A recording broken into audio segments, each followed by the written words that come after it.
Entonces, pues hoy vamos a hablar de la queratosis Ah, actínica. Sí, espera. este tema es... ¿Te dejo compartir? Sí. O Ya. apago mi cámara mejor. Mm, Listo. no, listo, ya. Listo. Este tema es un tema bastante amplio en el cual vamos a estar pues revisando, digamos, como más que todo unas generalidades, ya que la queratosis actínica hace, como vamos a estar hablando, parte del espectro de lo que se considera el carcinoma escamocelular. Digamos que si bien no consiste como si en sí una lesión cancerosa como tal, sí se considera una lesión premaligna del espectro del carcinoma. Entonces, vamos a estar hablando de la definición, de la epidemiología, del diagnóstico clínico, de la dermatoscopia, de los diagnósticos diferenciales y el tratamiento. Entonces, cuando hablamos de la definición, vamos a estar hablando de que es una lesión premaligna. Esta lesión premaligna se produce por unos queratocitos que son unos queratinocitos que son atípicos, es decir, que no tienen unas características histológicas normales, pero que se encuentran únicamente confinados a la epidermis. Por eso es como que esta discusión de que realmente no se debería considerar como tal una lesión maligna, sino premaligna, porque como tal no hay un componente invasor y la lesión no será invasiva por sí misma a menos que evolucione a un carcinoma escamocelular invasivo.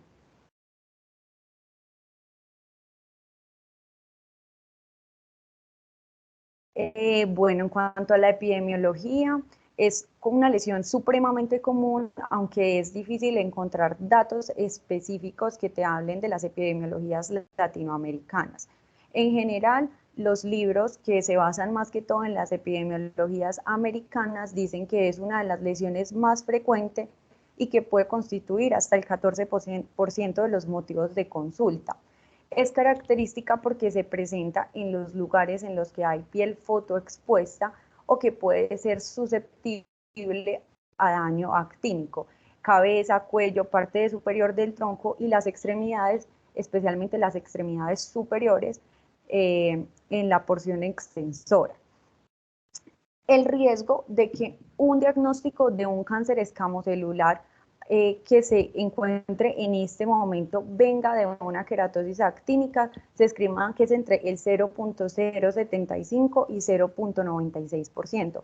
Por eso, en general, en las estadísticas vamos a encontrar que hablan de que los riesgos de progresión son menores a el 1%. Sin embargo, en cuanto realmente qué porcentaje puede llegar a convertirse en lesiones malignas es como de los temas que más está controvertido hoy en día, porque hay autores que afirman que realmente este porcentaje es mucho superior, especialmente cuando hablamos no solamente de que la lesión en sí se vuelva como tal una lesión maligna, sino de que la lesión en sí habla de muchísimo daño solar crónico y es un marcador muy importante de que un paciente con estas lesiones debería estar en seguimiento por dermatología porque es un paciente con alto riesgo de desarrollo de cáncer de piel. ¿Qué factores de riesgo entonces encontramos? Hemos venido un poco hablando de lo que es factor de riesgo de radiación. Encontramos que realmente esto se produce por exposición crónica del sol y otras fuentes de rayos UV, como podrían ser los rayos X o los radioisótopos, y hay algunas literaturas que afirman que es diferente el mecanismo procancerígeno o digamos que genera la atipia de los queratinocitos en el caso de los rayos UVA y de los rayos UVB, porque en el caso de los rayos UVA se dice que tienen mucho más que ver con las mutaciones del ADN directamente, mientras que en los rayos del UVB forman unos dímeros de timina en el ADN y también el ARN. Y se ha hablado mucho de que se produce, o sea, que esa susceptibilidad de que dos individuos que hayan tenido, digamos, exposiciones muy similares a exposición solar no desarrollen queratosis actínica en la misma proporción, se ve también porque Hay algunas queratosis actínicas que están relacionadas con los fallos de los mecanismos reparadores de la P53, que recordemos que es una controladora del ciclo celular y evita que el ADN se dañe. Por tanto, esto va a generar mutaciones, esto va a histológicamente producir queratocitos atípicos y macroscópicamente vamos a ver queratosis activa. Y hay unos factores de la presencia de síndromes genéticos crónicos como el albinismo oculocutáneo, la xerodermia pigmentosa y también de condiciones crónicas como aquellos pacientes postrados en cama que tienen heridas que no sanan o las personas con lupus eritematoso, específicamente tipo discoide, que tienen lesiones de muy larga data, líquen plano o líquen esqueroso. Y estos factores de riesgo también se comparten con el carcinoma escamocelular. Y dos factores de riesgo muy importantes van a ser que los pacientes tengan mayor edad y que tengan fototipos claros. Es muy fácil ver que la incidencia es más alta en fototipos 1, 2 y 3, porque pues para los fototipos más altos la melanina va a actuar como un factor de protección, pero no quiere decir que no se puedan producir este tipo de lesiones en pieles más oscuras y como siempre con las pieles oscuras por falta de exposición, digamos, de la visualización de estas lesiones mientras nos estamos educando, va suponiendo un reto diagnóstico. Otros factores de riesgo pueden ser la exposición al cigarrillo, que especialmente también está muy asociado con la evolución a carcinoma escamocelular y carcinoma in situ, y el tiempo prolongado de exposición solar, obviamente, o exposición a rayos de luz ultravioleta en general, la coinfección con VPH, que actúa como un factor inmunosupresor local que permite una mayor formación de queratinocitos actínicos en más corto tiempo, los químicos que producen atipia celular como son el arsénico, algunos aceites minerales o la hidroxiuria, y los procesos de inmunosupresión sostenida como en los pacientes trasplantados o con VIH.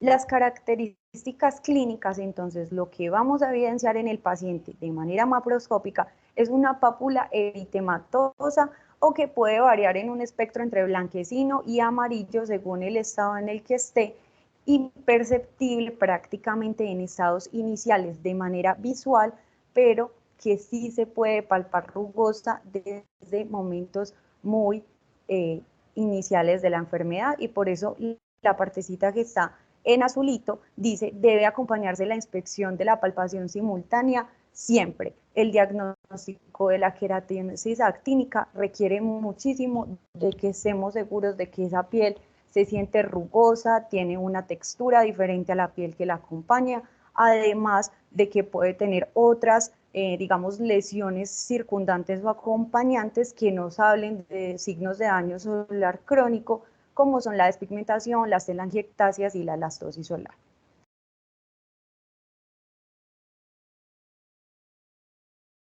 Cuando hagamos una dermatoscopia, básicamente podríamos apreciar que las queratosis actínicas vamos a obtener tres resultados. En esta primera, digamos, queratosis actínica, que es la queratosis actínica grado 1, vamos a ver esas placas rugosas con un patrón que han descrito como un pseudo enrojecimiento. Es como si uno viera ese eritema, pero tirando a un rosado muy clarito y como con unos bordes muy mal definidos, con unas áreas hipopigmentadas incluso, y unos folículos que todavía están pequeños. Mientras que en la queratosis actínica grado 2 vamos a volver a ver esa placa que tiene esos bordes mal delimitados y que es eritematosa, pero en esta ocasión ya vemos unos bordes foliculares agrandados y podemos empezar a ver algo como de hiperkeratosis y unos colores ya más blancuzcos y amarillos. Y ese patrón de esos folículos agrandados que van haciendo como parches en esa placa eritematosa lo han descrito como un patrón de fresa. Y en la queratosis actínica grado 3 es la que es más fácilmente detectable, pero que no debería ser idealmente el momento en el que detectemos estas lesiones. porque nuevamente repetimos, si bien no son lesiones malignas, sí son un marcador importante de daño solar. Entonces ya aquí la piel está gruesa, está hiperqueratósica, hay unas aberturas foliculares grandes llenas de tapones queratósicos, hay un fondo escamoso y hay una apariencia blanco-amarillenta.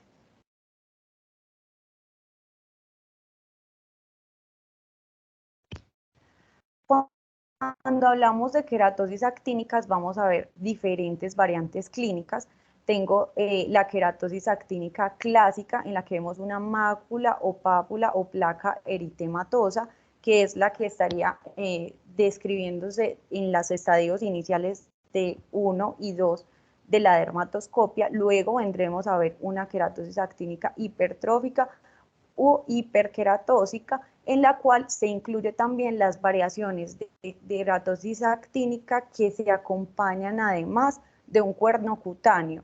Y es importante recordar que siempre que haya un cuerno cutáneo, así se sospeche que la lesión basal no sea maligna, se debe biopsiar por el alto porcentaje que tienen estas lesiones de esconder un carcinoma escamocelular invasor en su base. La queratosis actínica pigmentada, que es una mácula o pácula aplanada, hiperqueratósica e hiperpigmentada o reticulada, que no tiene eritema asociado y que es un reto diagnóstico porque se puede confundir con un lentigo solar, con una queratosis seborrea, con un neoatípico.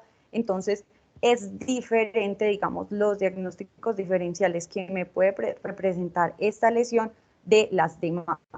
La queratosis actínica liquenoide, que es una variante no tan frecuente, pero que genera mucho riesgo diagnóstico, mucho reto diagnóstico porque tiene un infiltrado liquenoide subyacente y hay que diferenciarla de todas las otras lesiones que se puedan liquenificar. Y hay la queratosis actínica atrófica, en la cual vemos que ya es una mácula eritematosa que es ligeramente descamativa y hay una epidermis atrófica de base. Y la queratitis actínica, que es la queratosis actínica que se presenta en los labios inferiores. Muchas veces estas queratosis actínicas, por la localización, que puede ser altamente sospechosa de cáncer, también van a terminar en biopsia.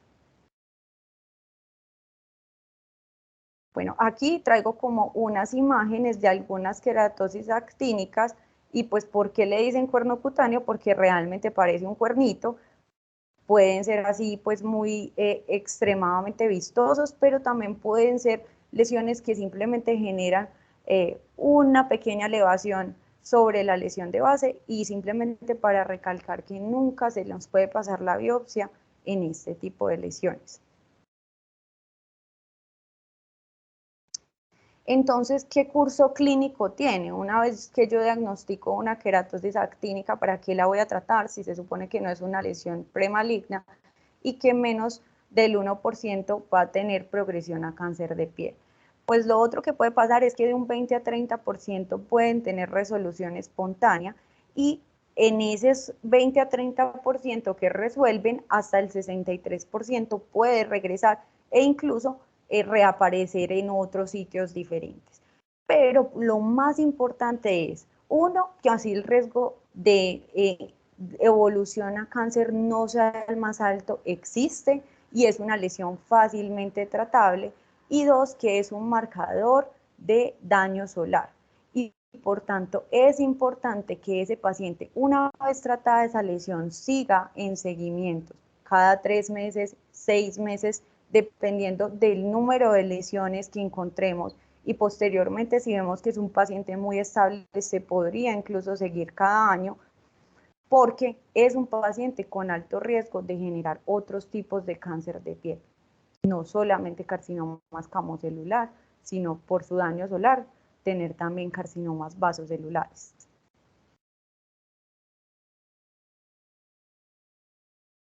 ¿Cuándo debo sospechar que esa queratosis actínica, que de pronto por alguna razón no se extirpó o que estoy viendo por primera vez, tiene alto riesgo de ser un carcinoma escamocelular, especialmente un escamocelular invasivo? Cuando yo veo que esa lesión, más que solo ser una placa palpable, es una lesión que ya está inflamada o indurada, es una lesión de gran diámetro de más de 1 o 2 centímetros, es una lesión que viene con una rápida evolución y un rápido crecimiento, es una lesión que se ulcera, que sangra, que es muy dolorosa y sintomática para el paciente, o que recurre muy rápidamente en menos de 3 meses de haber sido tratada. Esas lesiones ameritan biopsia porque tienen alto riesgo de ser un carcinoma escamocelular invasivo. Las formas de diagnóstico, la forma de diagnóstico que venimos hablando, que es el diagnóstico clínico, la dermatoscopia, la histología, la microscopía láser con focal de barrido, que realmente es algo que básicamente se ha dejado para la investigación, y el diagnóstico fotodinámico, que es a la vez pues también como terapéutico.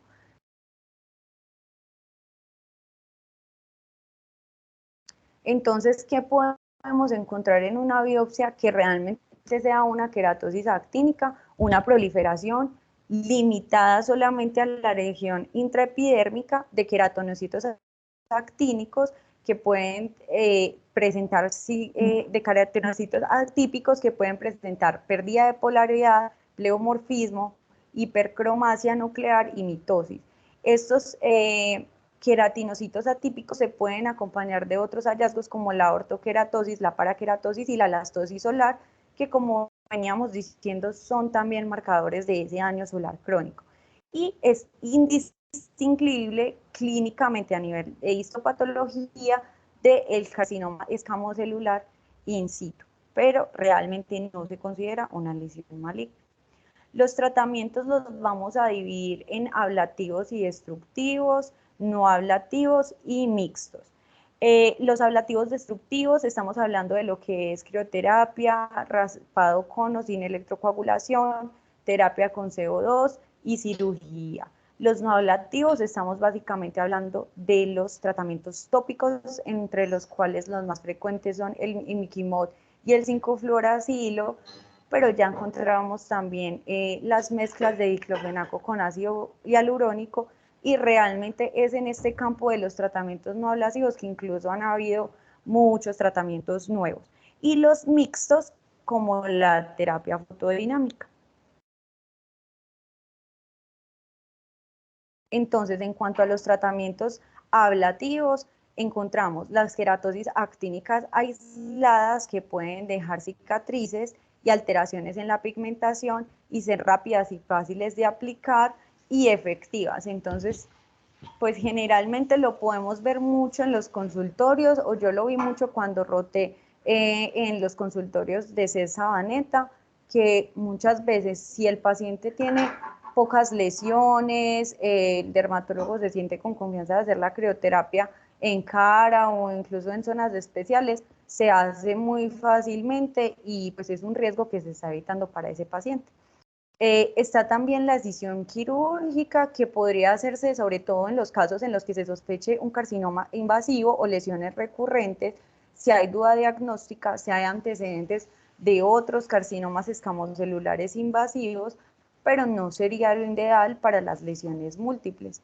Está también el raspado, que puede ser con o sin electrocoagulación, no realmente confirma los estados de los márgenes, por eso no es bueno para hacer campos de cancerización, y no hay, es mejor cuando hay una o son pocas las lesiones hiperqueratósicas, y sobre todo si no han respondido a la crioterapia. Las complicaciones pueden ser la infección, las alteraciones y las cicatrices, como ya lo habíamos hablado. Y la crioterapia, que como veníamos hablando, es de pronto el más usado, el más sencillo, el que está más disponible, el que se puede hacer incluso durante la misma consulta, aunque no están muy estandarizados todos los métodos de aplicación, sí se sabe que tiene muy buena tasa de curación, entre el 67 y el 99%, pero también muy alta tasa de recurrencia. En los pacientes se pueden presentar dolor, ampollas, alteración, pigmentaciones, cicatrices, y pues algunas pacientes digamos que tendrán muchas lesiones y se puede convertir en algo un poco tedioso. Los tratamientos no ablativos serán con el campo de cancerización, las remisiones prolongadas, aumento del intervalo de entre lesiones de tratamiento y menor riesgo de cicatrices e infecciones. En estos podemos encontrar el diclofenaco al 3%, el ácido hialurónico al 2.5%, el 5-fluoracilo, el imiquimod y el TFD. Bueno, eso como que era como mi revisión grande. Yo quería también como compartirles por aquí que quise hacer como aparte las imágenes de las lesiones para que las podamos apreciar como un poquito más, porque me parece que eso es algo muy importante. Manu, voy a intentar compartir, a ver qué pasa. Listo, Y si no, te lo mando. listo. Ya dejé de compartir. Listo, gracias.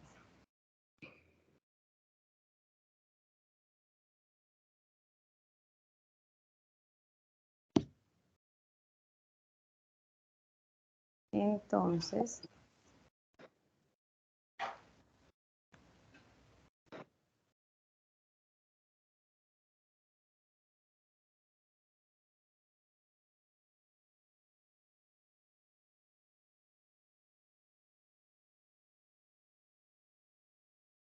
¿está viendo mi pantalla?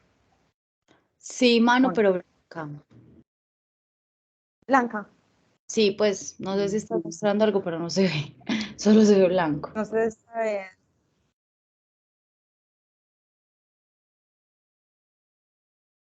No, blanco.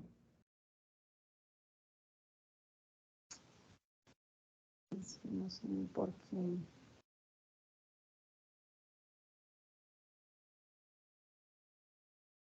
Ponga a compartir toda Ahí la... sí. No, no se ve blanco. Ponga a compartir toda la pantalla y no solo una ventana. Tal vez así da.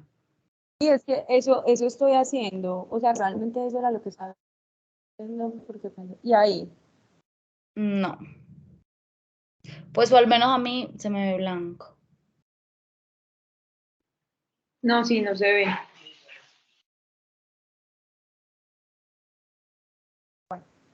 Te voy a Bueno, pasar las. listo. Mándemela, yo ya las comparto.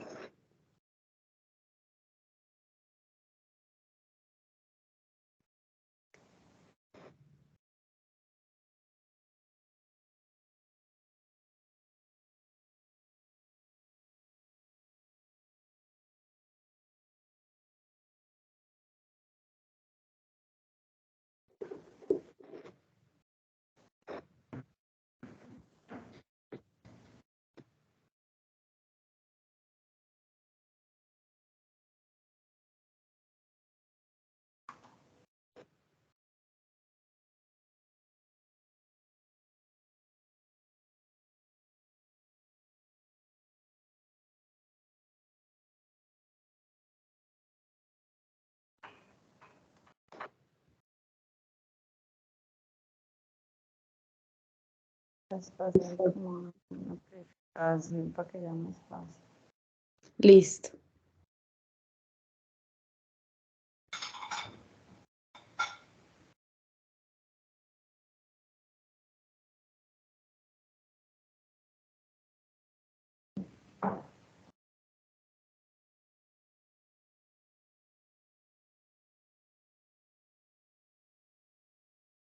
Y tomar, ahí les digo. No, no me llega nada. Espera que está cargando el archivo, pero ya. Listo. Ya, ya.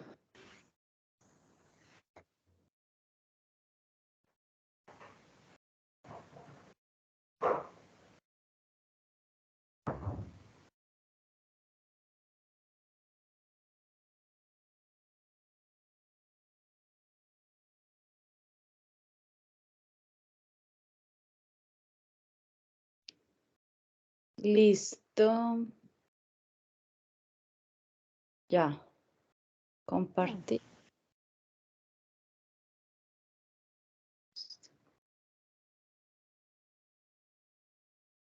Ahí se ve en la pantalla, ¿cierto? Sí, Manu. Listo, gracias.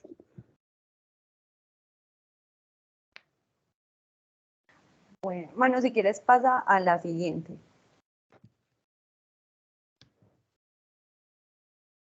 Entonces, digamos que como la lesión que tiene esta placa que tiene en la mejilla es de pronto, como se pueden ver, las queratosis actínicas relativamente iniciales cuando ya empiezan como a ponerse en un patrón de dermatoscopia tipo 1 o tipo 2, ¿cierto? Entonces ahí es como de pronto lo que se vería como una queratosis actínica clásica.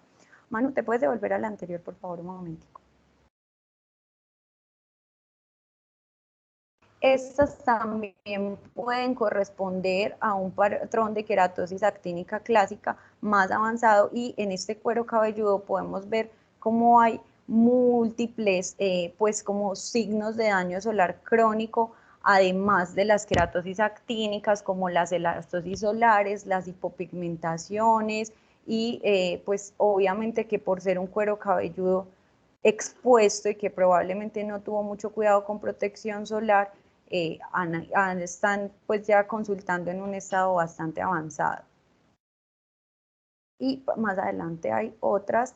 Bueno, esa es la variante que hablábamos que generalmente da en los labios, se puede presentar de manera como de diagnósticos diferenciales, sobre todo porque puede parecer una lesión infiltrada, entonces en muchos casos la biopsian.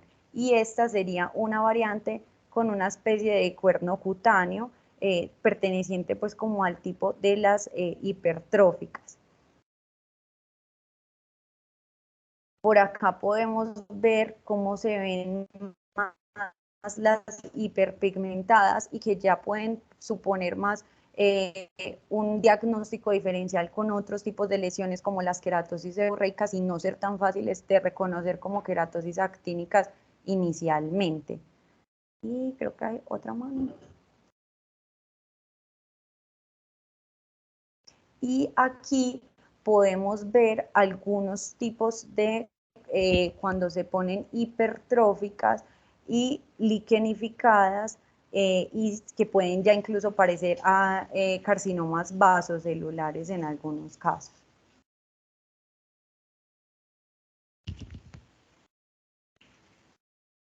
Y ya, esas eran como las cositas que les traía para hoy, si tienen alguna pregunta.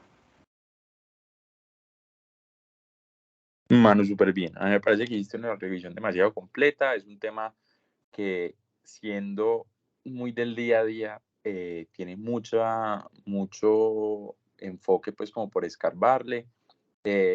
La parte de caracterización de los distintos subtipos de las queratosis actínicas muchas veces es algo que uno olvida, pero también es algo importante para tener en cuenta, en especial con las hiperpigmentadas que pues le pueden jugar a uno una mala pasada en cuanto a su diagnóstico pues inicial.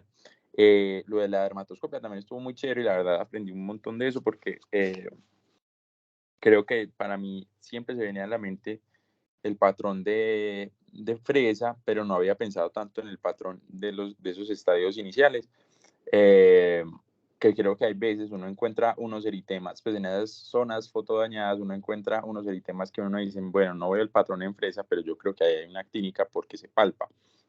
Entonces eso me pareció muy chévere, al igual que hayas traído las foticos al final.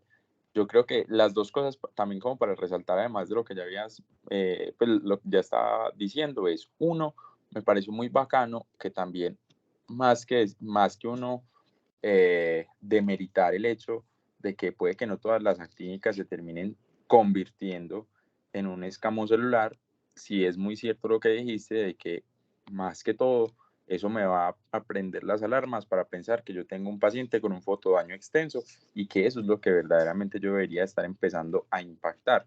Y con esas medidas que uno puede hacer entre comillas de campo, como lo sería incluso la crío, uno puede hacer ese tipo de manejos. Y la otra invitación, por así decirlo, con base en esto, es que, bueno, pues no sé si de pronto ya esté desactualizado, espero que sí, pero hasta hace 2 semanitas más o menos no se estaba dispensando 5FU. y pues el 5FU es una gran herramienta para poder tratar a esos pacientes que tienen unos procesos de cancerización muy grandes, o incluso si a usted les llega a tocar algún paciente en el rural, que saben que es difícil, que el paciente consiga una cita para que lo vea a dermatología, el dermatólogo le diga, sí, le tengo que hacer una crioterapia y tenga que conseguir otra cita para que le hagan la crioterapia, pues uno podría intentar hacer el manejo con 5FU en el pueblo. Es un medicamento que uno, a pesar de que no creería, es costosito. Un tubo puede valer 100 y pico de mil pesos. Entonces, pues es algo que está disponible desde la EPS, pues hace parte del plan básico, y la verdad tiene muy, muy buena respuesta terapéutica. Entonces, esa es una opción siempre que ustedes incluso podrían llegar a tener a la mano en esos pacientes que ustedes ven como difíciles de que se hagan las remisiones. Ha habido otras alternativas, como las que estabas mencionando, del imiquimod y del diclofenaco. Sin embargo, a pesar de que la respuesta es buena por estudios, uno le va preguntando a los profes y en general, no sé, ahorita Cristi pues me corregirá, pero la gran mayoría me ha dado más la perspectiva de que a pesar de todo siguen prefiriendo el 5FU, teniendo en cuenta también que el imiquimod que más se ha estudiado es al 5%, y acá el IMIC que tenemos es al 3.75, o sea, es un poquito más bajito. ¿Cuál es la ventaja? Pues digamos que si ustedes ven un paciente que no sé, ya le dieron manejo con 5FU y está muy limpio, uno podría hacer mantenimiento con alguna de esas otras dos alternativas, pero digamos que más que todo para ese momento de ataque inicial es una muy buena alternativa el 5FU.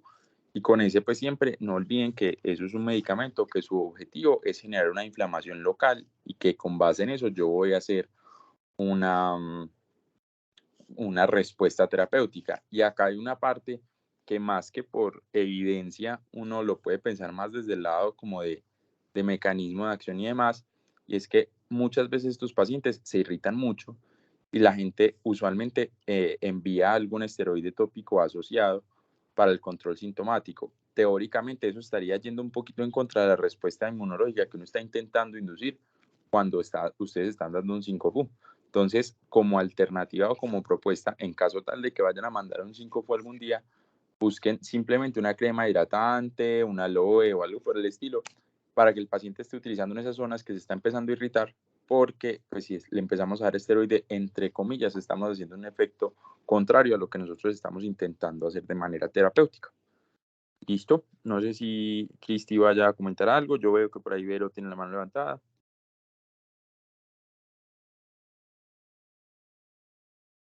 Sí, Manu, lo hiciste súper bien, lo que dijo Pille me parece que estuvo súper completo y lo de la dermatoscopia, pues yo tampoco lo sabía. Entonces me gustó mucho y como todos los tipos de queratosis actínicas que describiste, pues fuiste muy clara. Yo iba a decir que Pille tiene toda la razón. O sea, el 5-fluoracilo se sigue prefiriendo sobre el imiquimod porque incluso como que hubo un estudio que comparó todas las terapias posibles para las queratosis actínicas sin contar la crioterapia, pero pues el imiquimod, la terapia fotodinámica y el que es superior claramente es el 5FU. Y lo que dices, tú Pille, es verdad, o sea, como que uno puede buscar estrategias para que no los irrite tanto, mandarlo noche de por medio, pero mi conclusión para el tratamiento sería, la crioterapia, si uno lo puede hacer, es lo mejor. Pero cuidado, por ejemplo, cuando uno, si le toman biopsia y sale una queratosis actínica proliferativa, esa queratosis actínica se mete mucho por los anexos y a veces la crioterapia, como uno la hace, no alcanza a penetrar tan profundo en los anexos, entonces una actínica proliferativa es mejor hacerle una saucerización o quitarla del todo, ¿cierto? Pues como hacerle un afeitado. De resto, si ustedes pueden, yo siempre le haría crioterapia. El 5-fluoracilo lo reservaría para gente que es juiciosa, pacientes que uno les puede hacer un buen seguimiento. Y también está el diclofenaco tópico, el Esquerat, pero en realidad no es, o sea, es bueno, pero no es superior a la terapia estándar. Entonces, pues Yo creo que el Esquerat yo lo guardaría como para una persona que tiene una piel muy sensible, pero es familiar de uno, pues o es un paciente que uno puede seguirlo como muy estrechamente, porque el tratamiento con el diclofenaco es largo, dura más o menos 2 a 3 meses. Entonces, como esos pacientes que uno puede vigilarlos muy bien, porque puede que la queratosis actínica no se les quite. Y, bueno, y que los retinoides, como que uno no los tiene casi en cuenta, pero yo creo que los retinoides uno los debería usar como prevención, pues como para todo el fotodaño, uno los debería mandar así rutinariamente en los pacientes que ya tienen cambios de mucha exposición solar.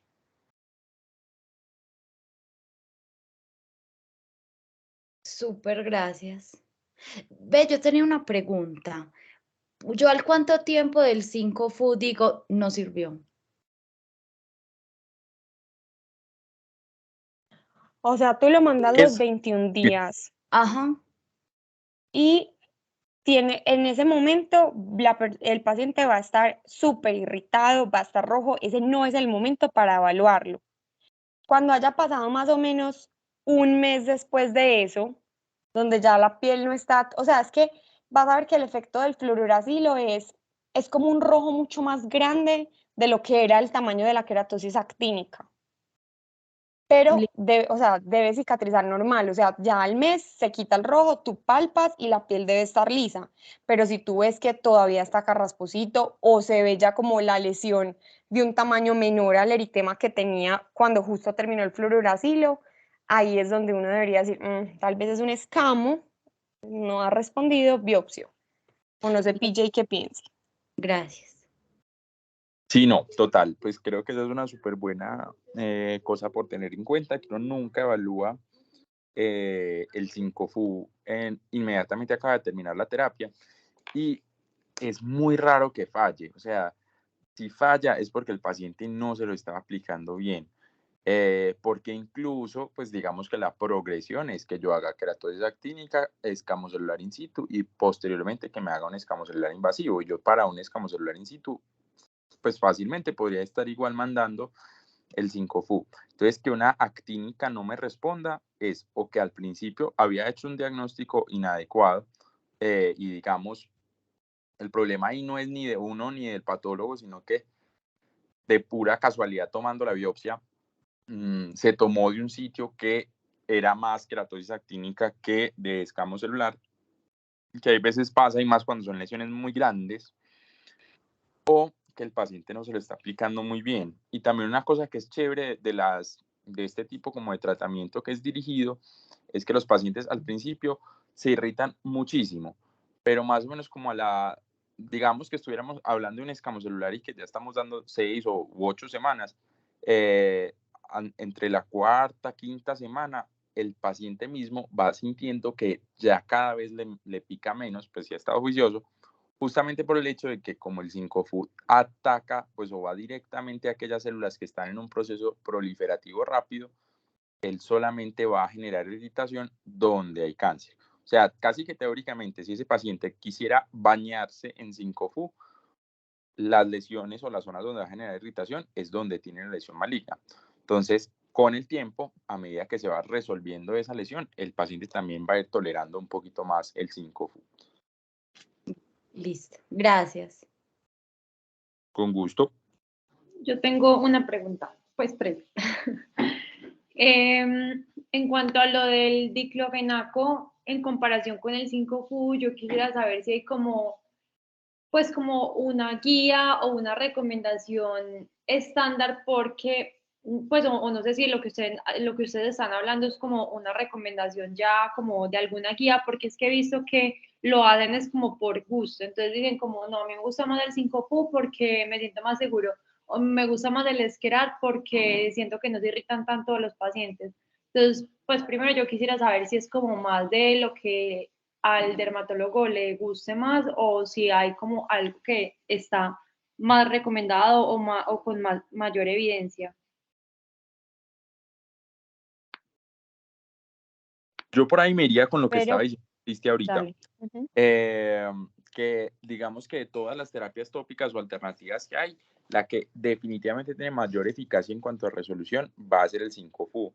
Solamente que es eso, o sea, digamos es de esas opciones que algo similar puede llegar a pasar, por ejemplo, con algunas lesiones que uno tiene que sean neoplásicas. Entonces, cuando vimos vasocelular, hablamos que una alternativa, por ejemplo, es hacer una cosa que es doble electro, doble curetaje. Teóricamente, el doble electro, doble curetaje no es tan efectivo como yo hacer una resección local amplia o una cirugía de Mohs. Pero si yo sé que es un paciente que, digamos, tiene mucha comorbilidad o es un paciente al que yo le voy a hacer un seguimiento muy estrecho, pues yo sé que, bueno, nada, si en el peor de los casos vuelve y recurre, pues yo voy y le ataco ahí por ese lado. Entonces algo similar puede pasar con esto del Esquerat, el Imiquimod y el 5-FU. Uno sabe que el 5-FU es el que mejor respuesta va a tener, pero si yo sé que es un paciente que es jodoncito, que es difícil para que se aplique las cosas, que de por sí tiene piel sensible, que uno como que no le queda del todo claro y uno dice, igual es de esas personas que consultan cada 2, 3 meses, yo le puedo hacer el seguimiento, uno fácilmente podría decir, ah, no, nada, dejémosle el imico, dejémosle el Esquerat, porque yo le voy a hacer el seguimiento y me voy a asegurar que esa lesión se acabe porque se acabe. Pero si es un paciente que uno dice, no, es que es muy errático, que venga o no venga, pero de por sí es una persona juiciosa o yo podría darle esa, pues, o incluso yo quiero darme la tranquilidad de que esa persona así se vaya y se aplique pues toda la crema que yo le mandé y no vuelva por 1 año o 2 años, pues y que probablemente tenga una respuesta mejor, uno se iría pensando por el 5-FU. No sé, Cristi, qué perspectiva tenga. Sí, total, que a mí, pues, yo pienso que lo que dice Vero es muy cierto, como que uno, pues, no debería pensar en, ay, qué me gusta más, sino en qué ha mostrado evidencia, y la verdad, en dermatología, las queratosis actínicas es como de las poquitas cosas, porque es premaligno, que sí está como más estandarizado. Este estudio que yo te digo, creo que es como de hace 2 años y es muy grande y comparó muchas terapias, pero yo voy a buscar porque si hay unas guías para el tratamiento de las queratosis actínicas, creo que son del 2021. Yo voy a buscar y se las mando, pero en realidad la conclusión es que la crioterapia y el 5-fluoracilo son las mejores, o sea, tienen la evidencia más fuerte a favor. Y el resto de terapias como en ciertas condiciones. Yo se las voy a mandar porque yo sé que esa guía está ahí, por ahí existe. Ay, mil gracias, Cristi. Y PJ, a los 2.000 gracias. La otra pregunta es que, pues, yo estoy rotando en este momento en Sabaneta y veo que cuando llegan los pacientes con mucho daño solar y pues tienen muchos léntigos solares en los antebrazos y también tienen muchas queratosis actínicas, pero también son como viejitos que llegan con la piel súper frágil y supremamente deshidratada. Me cuesta muchísimo diferenciar entre una queratosis actínica y resequedad. Entonces, pues yo a veces me pregunto como uno no les puede como hidratar en ese momento para diferenciar o uno simplemente, pues porque es que honestamente yo he visto que queman como todo, así sea como deshidratación. A mí también me cuesta. La verdad es difícil. ¿Sabes yo qué hago mucho? Ahí la dermatoscopia ayuda. No es que haya como un criterio, pero vas a ver que yo sé como a esas lesiones que tú te refieres, que son como unos carraspositos de resequedad. Sí. Y cuando uno le pone el dermatoscopio, eso no es tan eritematoso. O sea, yo sé que fijo yo a más de una de esas cosas le he hecho crioterapia, pero uno sabe que, sí, o sea, si tú tienes la duda, hazle, pero le haces muy suave. Pero uno por el dermatoscopio y ve simplemente como una escama blanca, no ve tanto como un patrón como más vascular, así no sea en fresa, de una queratosis actínica ya desarrollada, pero no se ve tanto componente vascular. O sea, es algo como que yo he visto, porque no lo he leído descrito, pero sí hay una cosa, o sea, en el dermatoscopio esas resequedades son solamente escama, no es tanta cosita vascular, pero es muy difícil verlo. Listo, entonces con dermatoscopio. Sí, Mil y no es Una gracias. tan cosa grave. también puedes hacer es que, a ver, la crioterapia o la efectividad detrás de la crioterapia está centrada en qué medio estoy utilizando yo para que se transmita el frío. Si yo me aseguro que tenga un entorno que tenga un poquito más de humedad, yo voy a asegurarme que haya una mejor transferencia de frío. Entonces, así sea con un poquito de salino, puede ser incluso con agua de canilla o con alcohol. Si le das el pasoncito suavecito, como por encima, y humedeces un poquito esa zona, teóricamente esa parte de resequedad como general la puedes ir como distinguiendo más fácilmente de lo que verdaderamente es una lesión que está empezando a tener hiperkeratosis y que está empezando a representar pues como una queratosis actínica. Entonces esa también es una alternativa. Igual, bueno, no sé, pues vuelve y juega, uno hace mucha crío, pero uno, bueno, pasa cuando uno está en Sabaneta, lo digo pues por experiencia propia, que uno a veces pasa por Sabaneta y uno pasa un mes, pero afortunadamente a ti te tocó 2 meses seguidos, porque uno tiene la posibilidad de decir, ve, la cagué. ¿En qué sentido? Uno hace una crío y le parece la bobada más grande de la vida. O sea, uno llega, hace la crioterapia y simplemente ve que el paciente sale rojito y ya.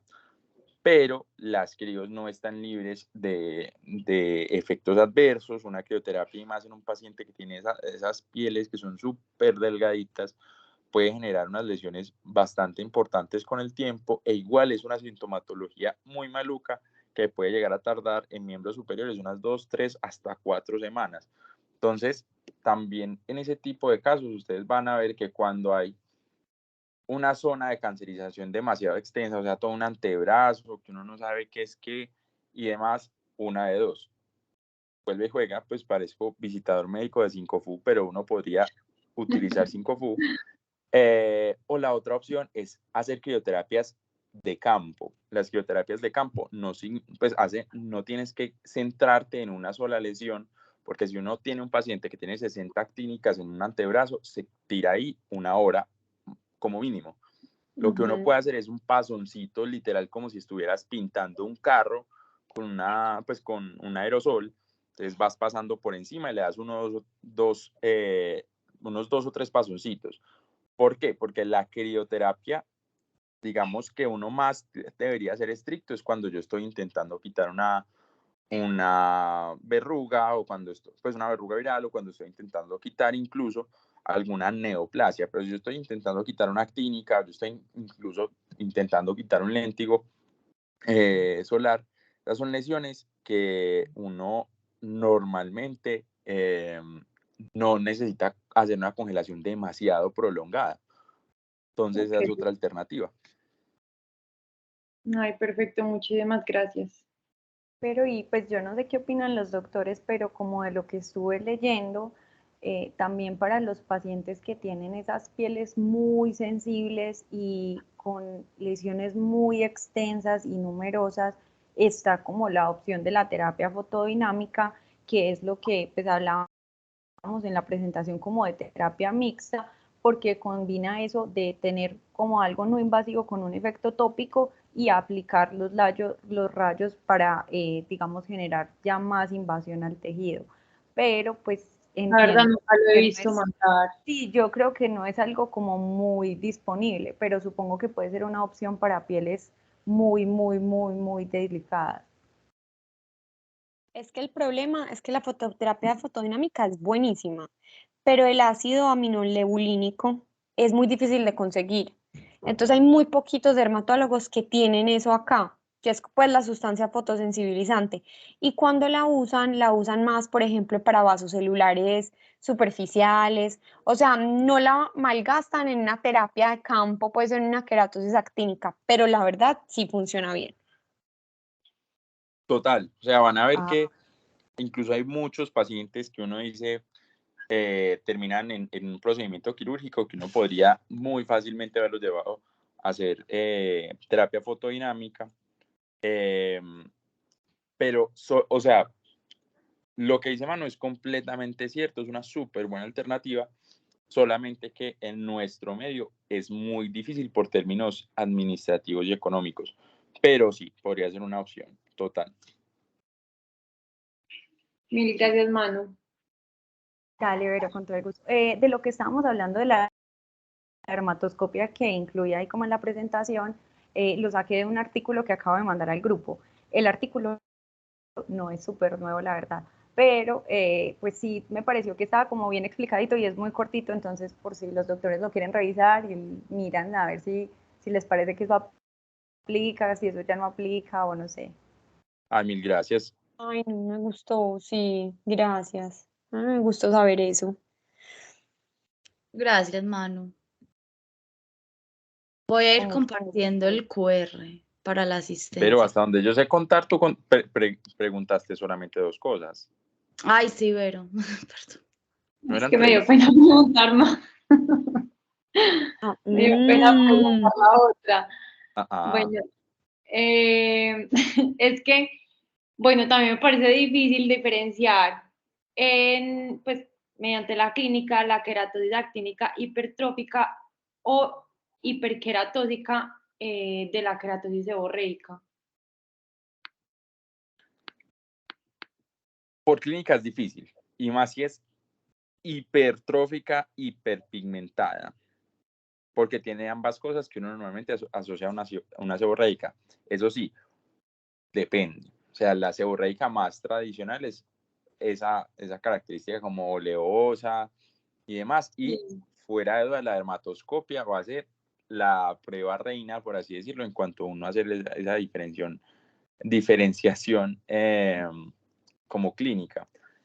Sin dermatoscopio es un poquito más difícil, pero en general, si tiene mucha escama, pues como se ve como una lesión muy irritada y demás, pensar más fácilmente en que sea una queratosis actínica. Si tú la ves que no tiene tanto ese aspecto, también la zona donde está y demás, y digamos que así uno no tenga dermatoscopio, uno a grandes rasgos puede identificar más o menos si tiene una superficie medio craquelada o si se ve más puesta sobre el tejido, más que como si fuera una extrusión, pues como del tejido. Ahí pensarías más en que fuera una queratosis seborreica, pero es difícil, total. Y nadie te va a juzgar porque mandes a biopsiar. A ver, digamos que una de las grandes ventajas en derma es que hay cosas que son más por ego personal que por cualquier otra cosa. ¿En qué sentido?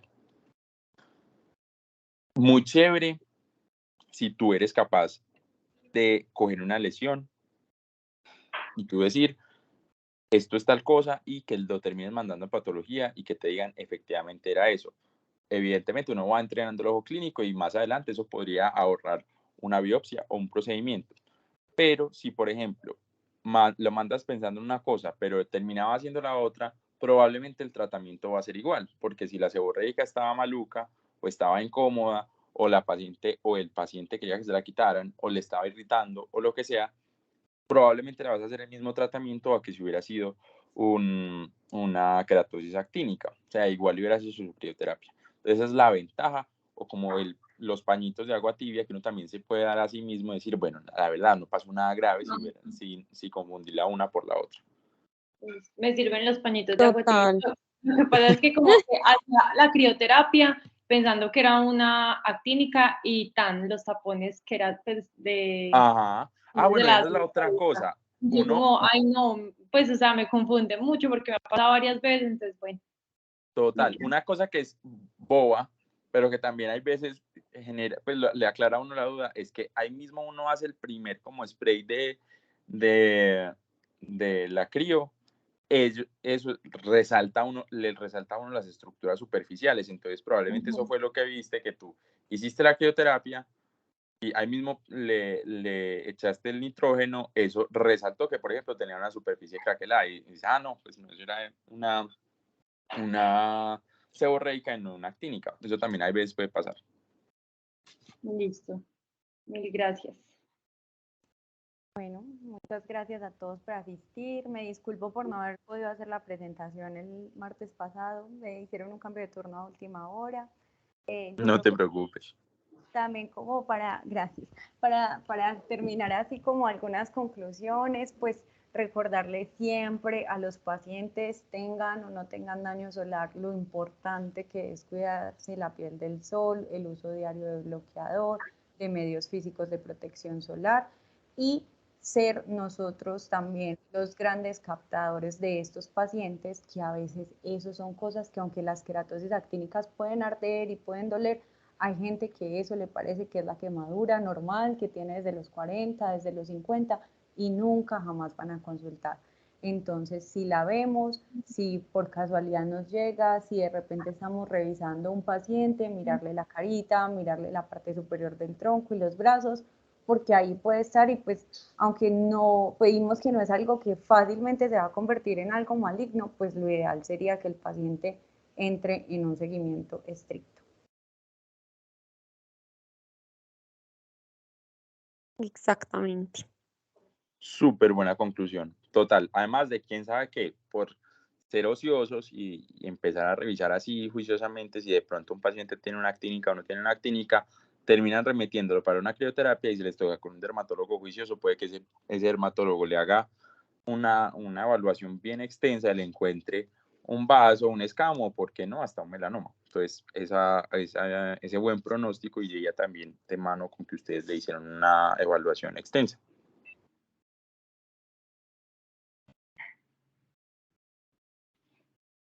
Bueno, muchísimas gracias. Feliz noche para todos. Que descansen. Chao, niños. Gracias. Feliz noche. Chao. Chao, gracias. Chao, gracias.